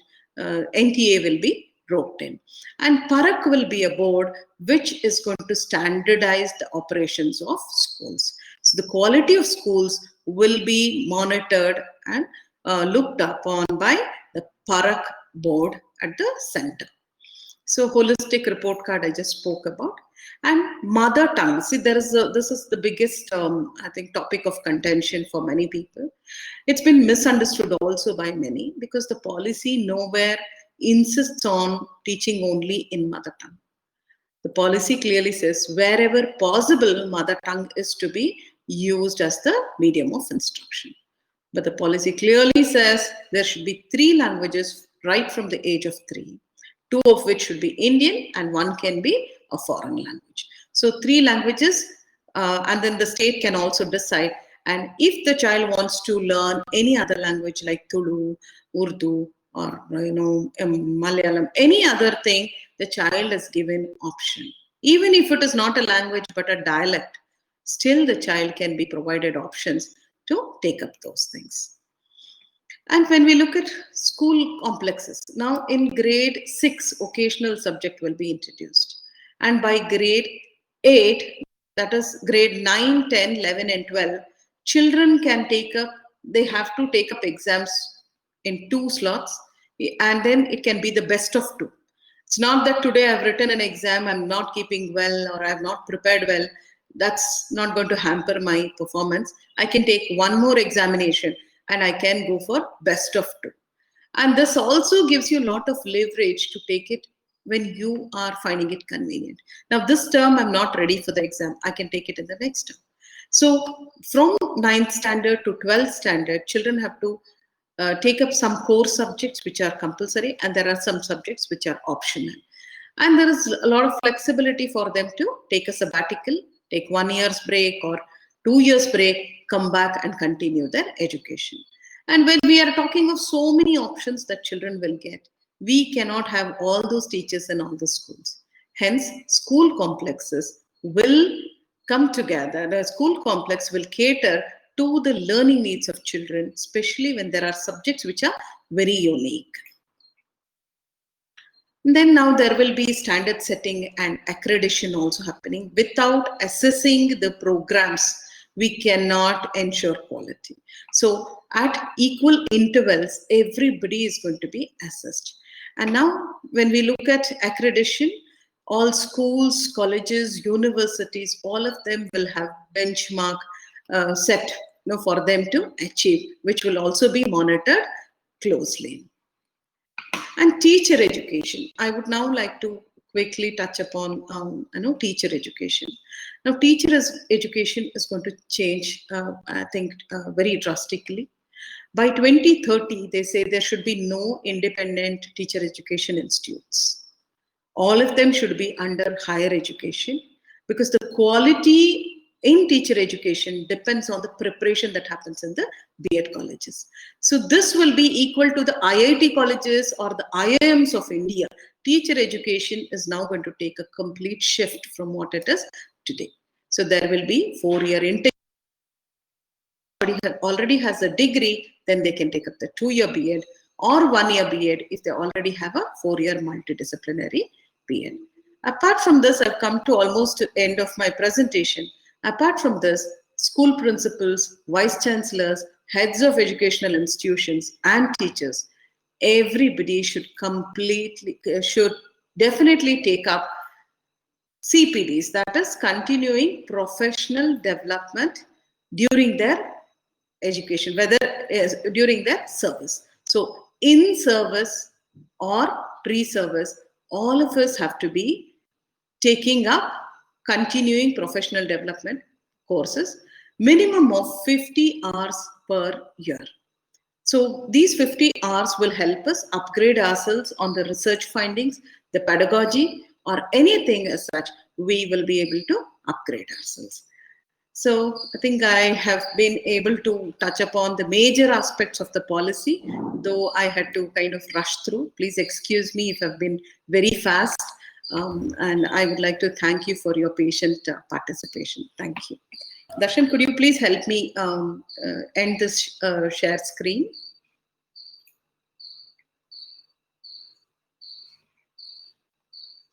Darshan, I'm done with my presentation. You can close the presentation, please.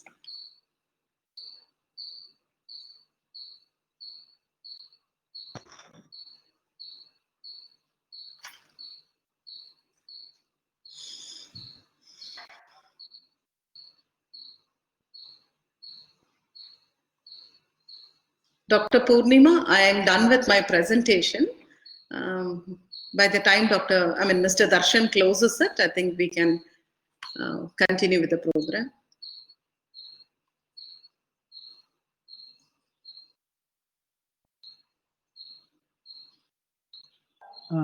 ಅವರು ಯಾಕೆ voice ಇನ್ನೂ unmute ಮಾಡ್ಕೊಂಡಿಲ್ಲ.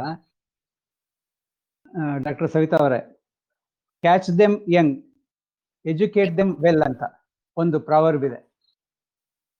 ಅದು ಇವತ್ತಿನ ಈ NEP 2020ಗೆ ತುಂಬಾ ಸೂಕ್ತ ಅಂತ ಅನ್ಸುತ್ತೆ. ಎಲ್ಲೋ ಓದಿದ್ದು, catch them young, educate them well ಅಂತ.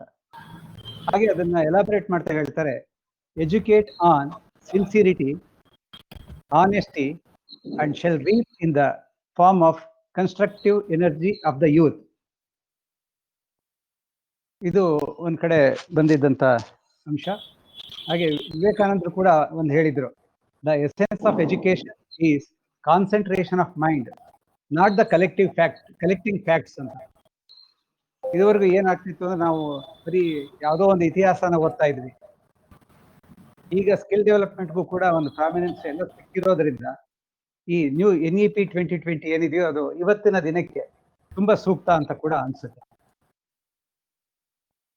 ಹೌದು ಗಣೇಶ್ ಜಿ, ನೀವು ಹೇಳೋದು ನಿಜ.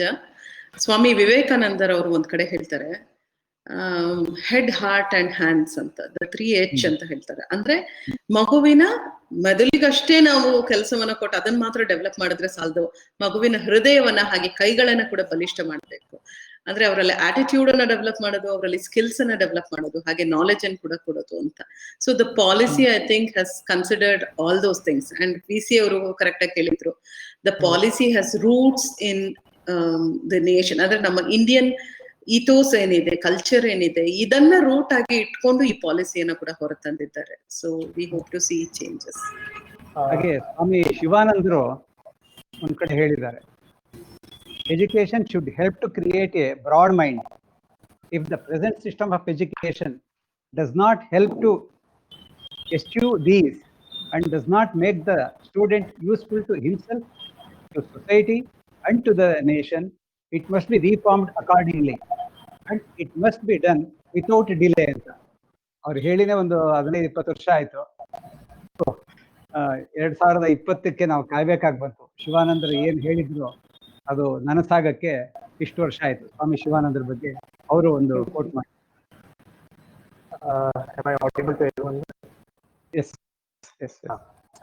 ಬಹಳ ಅದ್ಭುತವಾಗಿ ಪ್ರೆಸೆಂಟೇಷನ್ ಮೂಲಕ ನಮಗೆ ರಾಷ್ಟ್ರೀಯ ಶಿಕ್ಷಣ ನೀತಿಯ ಬಗ್ಗೆ ಮಾಹಿತಿ ಹಂಚ್ಕೊಂಡಿದ್ದಾರೆ ಮೇಡಮ್ ಅವರು. ಧನ್ಯವಾದಗಳು ತಮಗೆ ಮೇಡಮ್. ಈಗ ಈ ಒಂದು ವೆಬಿನಾರ್ನ ಅಂತಿಮ ಭಾಗಕ್ಕೆ ಬಂದಿದ್ದೇವೆ. ವಂದನಾರ್ಪಣೆ ಇದನ್ನ ಸರ್ ನಡೆಸ್ಕೊಡಕ್ಕಾಗಿ ಕೇಳ್ಕೊತಾ ಇದ್ದೇನೆ. ಓಕೆ, ಮತ್ತೆ ಒಂದು ಸುಭಾಷಿತದ ಮೂಲಕನೇ ನಾನು ಕನ್ಕ್ಲೂಡ್ ಮಾಡ್ಲಿಕ್ಕೆ ಇಚ್ಛೆ ಪಡ್ತೇನೆ. ವಿದ್ಯೆ ಬಗ್ಗೆ ಹೇಳ್ತಾ ಹೋಗ್ತಾರೆ, ನ ಚೋರ ಹಾರ್ಯಂ ನ ಚ ರಾಜ ಹಾರ್ಯಂ ನ ಭ್ರಾತೃವಾಜ್ಯಂ ನ ಚ ಭಾರಕಾರಿ ವ್ಯಯೇ ಕೃತೆ ವರ್ಧತ ಏವ ನಿತ್ಯಂ ವಿದ್ಯಾದಾನಂ ಸರ್ವಧನ ಪ್ರದಾನಂ ಅಂತ. ಅಂದ್ರೆ ಒಬ್ಬ ಕಳ್ಳ ಈ ವಿದ್ಯೆನ ಕದಿಯಕ್ಕಾಗಲ್ಲ, ರಾಜ ಮುಟ್ಗೋಲ್ ಹಾಕೊಳಕ್ಕಾಗಲ್ಲ. ಹಾಗೆ ಅಣ್ಣ ತಮ್ಮಂದ್ರಲ್ಲಿ ವ್ಯಾಜ್ಯ ಬರುತ್ತೆ ಆಸ್ತಿಗೆ. ಈ ಆಸ್ತಿಗೆ ಮಾತ್ರ ಯಾವ ಅಣ್ಣ ತಮ್ಮಂದ್ರು ನನ್ನ ಪಾಲಿದೆ ಅಂತ ಕೇಳಕ್ ಬರಲ್ಲ. ಮತ್ತೆ ನಮಗೇನ್ ತೂಕ ಆಗಲ್ಲ ಕೂಡ, ನಮ್ ಜೊತೆ ಇರುತ್ತೆ. ಎಷ್ಟು ನಾವು ನಮ್ಮ ಕಲ್ತಿರೋ ವಿದ್ಯೆನ ಹಂಚ್ಕೊಳ್ತಾ ಹೋಗ್ತೀವೋ ಅಷ್ಟು ಅಭಿವೃದ್ಧಿ ಆಗ್ತಾ ಹೋಗ್ತೀವಿ ಅಂತ ಕೂಡ ಹೇಳುತ್ತೆ. ಹಾಗಾಗಿ ಈ NEP ಏನಿದೆಯೋ ಅದ್ರ ಬಗ್ಗೆ, the NEP is focused on character building, inculcating rational thinking and compassionate care and ensuring employment through skill development. It is indeed an honest endeavor to dissolve disciplinary boundaries that have been creating holistic development of a learner ಅಂತ ಹೇಳುತ್ತೆ. ಹಾಗೆ if this is implemented sincerely with a careful designing of syllabus and curriculum, it has the potential to transform our Bharat into a self-reliant knowledge superpower. ಹಾಗಾಗಿ NEP ಆದಷ್ಟು ಬೇಗ implement ಆಗಲಿ ಅಂತ ನಾನಾದರೂ ಭಾವಿಸ್ತಾ, ಇವತ್ತಿನ ಈ ಒಂದು ವೆಬಿನಾರ್ನಲ್ಲಿ ಭಾಗವಹಿಸಿದಂಥ ಡಾಕ್ಟರ್ S ವಿದ್ಯಾಶಂಕರ್ ಅವರು, ಉಪಕುಲಪತಿಗಳು, ಕರ್ನಾಟಕ ಮುಕ್ತ ವಿಶ್ವವಿದ್ಯಾನಿಲಯ, ಇವರಿಗೆ ನಾನು ಮೊದಲಿಗೆ ಧನ್ಯವಾದಗಳನ್ನು ಅರ್ಪಿಸ್ತೇನೆ. ಹಾಗೆ ಡಾಕ್ಟರ್ ಸವಿತಾರವರು ಅತ್ಯುತ್ತಮವಾದ ಪ್ರೆಸೆಂಟೇಷನ್ನ ಕೊಟ್ಟರು, ಅದು ತುಂಬ ಚೆನ್ನಾಗೂ ಇತ್ತು. ಹಾಗಾಗಿ ತುಂಬ ರಿಸರ್ಚ್ ಮಾಡಿ ಬಂದಿದ್ರು. ಹಾಗಾಗಿ ಅವರಿಗೆ ನಾನು ಅಭಿನಂದನೆಗಳನ್ನ ಮತ್ತೆ ಧನ್ಯವಾದಗಳನ್ನ ಸಲ್ಲಿಸ್ತೇನೆ. ಈ ಒಂದು ಕಾರ್ಯಕ್ರಮದ ರೂವಾರಿಗಳು ಡಾಕ್ಟರ್ ಪೂರ್ಣಿಮಾರವರು ಮತ್ತೆ ಅವರ ಇಡೀ ತಂಡ, ಆ ತಂಡಕ್ಕೆ ನಾನು ಧನ್ಯವಾದಗಳನ್ನ ಅರ್ಪಿಸ್ತೇನೆ. ಮತ್ತೆ ಕೌಟಿಲ್ಯ ಶಾಲೆ ಮತ್ತೆ ಅಪ್ನಾದಶ್ ಮೈಸೂರು ಚಾಪ್ಟರು ಈ ಒಂದು ಕಾರ್ಯಕ್ರಮದಲ್ಲಿ ಸಹಯೋಗವನ್ನ ನೀಡಿದ್ದು, ಆ ಎರಡೂ ಸಂಸ್ಥೆಗಳಿಗೂ ಕೂಡ ನಾನು ಧನ್ಯವಾದಗಳನ್ನ ಅರ್ಪಿಸ್ತೇನೆ. ನಮ್ಮ ಏನು ಈ ಒಂದು ವೆಬಿನಾರ್ ಇದೆ, ಇದರ ಇದನ್ನ ವಿಸ್ತಾರ ಮಾಡಲಿಕ್ಕೆ ನಮಗೆ ಮೀಡಿಯಾದವರ ಸಹಕಾರ ಇರುತ್ತೆ, ಅವ್ರಿಗೆ ನಾನು ಧನ್ಯವಾದಗಳನ್ನ ಸಲ್ಲಿಸ್ತೇನೆ. ಹಾಗೆ ಈ ಕಾರ್ಯಕ್ರಮದಲ್ಲಿ ಪ್ರತ್ಯಕ್ಷವಾಗಿ ಮತ್ತೆ ಪರೋಕ್ಷವಾಗಿ ಭಾಗವಹಿಸಿದ ಎಲ್ಲ ಗಣ್ಯರಿಗೆ ಎಲ್ಲರಿಗೂ ಕೂಡ ನಾನು ಧನ್ಯವಾದಗಳನ್ನ ಅರ್ಪಿಸ್ತಾ ನನ್ನ ಎರಡು ಮಾತನ್ನ ಮುಗಿಸ್ತೇನೆ. ಎಲ್ಲರಿಗೂ ವಂದನೆಗಳು. ತಮಗೂ ಕೂಡ ಧನ್ಯವಾದಗಳು ಸರ್. ಹಾಗೆ ಈ ಒಂದು ವೆಬಿನಾರ್ಗೆ ನಮಗೆ ಟೆಕ್ನಿಕಲ್ ಸಪೋರ್ಟ್ ಕೊಟ್ಟಂತ ರಾಕೇಶ್ ಅವ್ರಿಗೂ ನಮ್ಮ ಇಲಾಖೆ ಪರವಾಗಿ ಧನ್ಯವಾದಗಳು. ಹಾಗೆ ಈ ಒಂದು ವೆಬಿನಾರ್ ಸಕ್ಸಸ್ ಆಗಿರೋದಕ್ಕೆ ನಾವು ಭಾವಿಸ್ತಾ ಇದ್ದೀವಿ. ಹಾಗೆ ಈ ಒಂದು ವೆಬಿನಾರ್ನ ನಾವು ಇಲ್ಲಿಗೆ ಮುಕ್ತಾಯಗೊಳಿಸ್ತಾ ಇದ್ದೀನಿ.